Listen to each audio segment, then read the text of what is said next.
رقابت سامان محمدبکov پهلوانی 25 ساله تاجیک جایزه‌دار قهرمانی جهان در ابودابی در سال 2024 قهرمانی بازی‌های آسیایی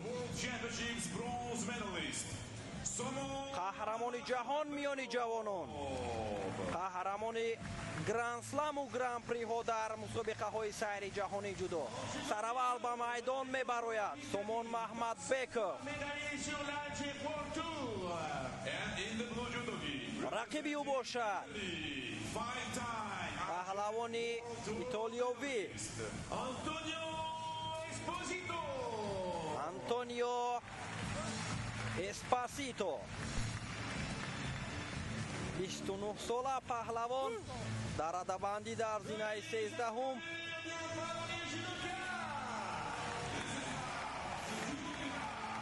به میدان حاضر می شود.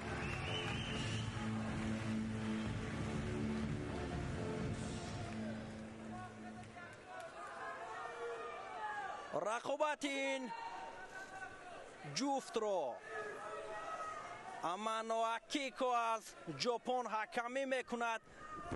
نیروسنجی آغاز گردید و اکنون یک کوشش سامان را اینجا مشاهده نمودیم. حرکتش هم در این لحظه خوب بود.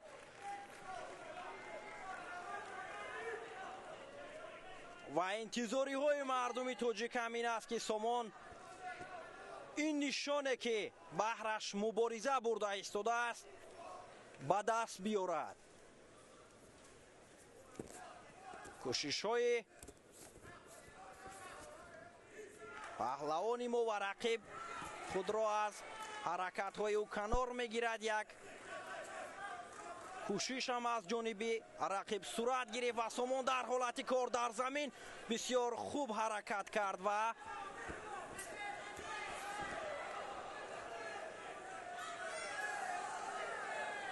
کوشش های او برای پیدا کردن امکانیت و در حالت استحکامی نگاه داشتن رقیب است.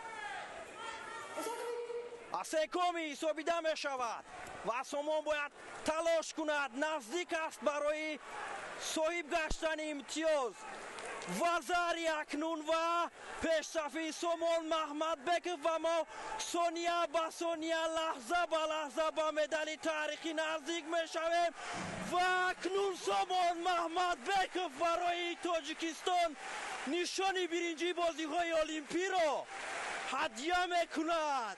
مبارک باشد برای مردم تاجیک، نشانه که همه انتظاری می کشید. چهره خندانی سامان که همه را در این شام خوشنود گردانید. احسن میگوییم با این پرچم برداری ملت تاجیک. ببینید که بعد از 17 سال بعد از رسول باقیف از قهرمانی جهان نشان برنجی را به دست آورد و باری دیگر او اثبات کرد که او میتواند و در بازی های المپی بعد از 16 سال بعد از رسول باقیف توانست که دیگر باره نشان برنجی را از رشته جودو برای تاجیکستان هدیه کند. احسنش میگوییم، مبارکش باشد برای مردم تاجیک هم مبارک باشد. بسیار یک حالت خوب رو پیدا کرد و توانست که مدال در چیزا رو صاحب شود.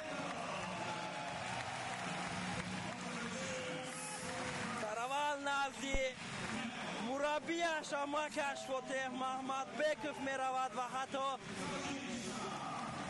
از خوشحالی زیاد فاتح محمدبکov دیگر اشکان خود را داشته نمیتواند و ما نیز در یک حالت بسیار خوشحالی قرار داریم. مبارکش میگوییم. احسنت بادا سامان محمدبکov.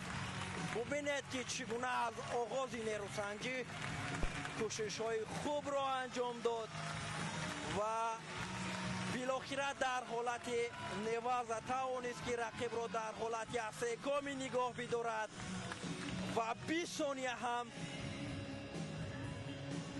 داشته توانست انتونیو اسپاسیتو را و سزاوارانه قهرمانانه از این بازی های المپیک برای ملت تاجیک مدال آورد.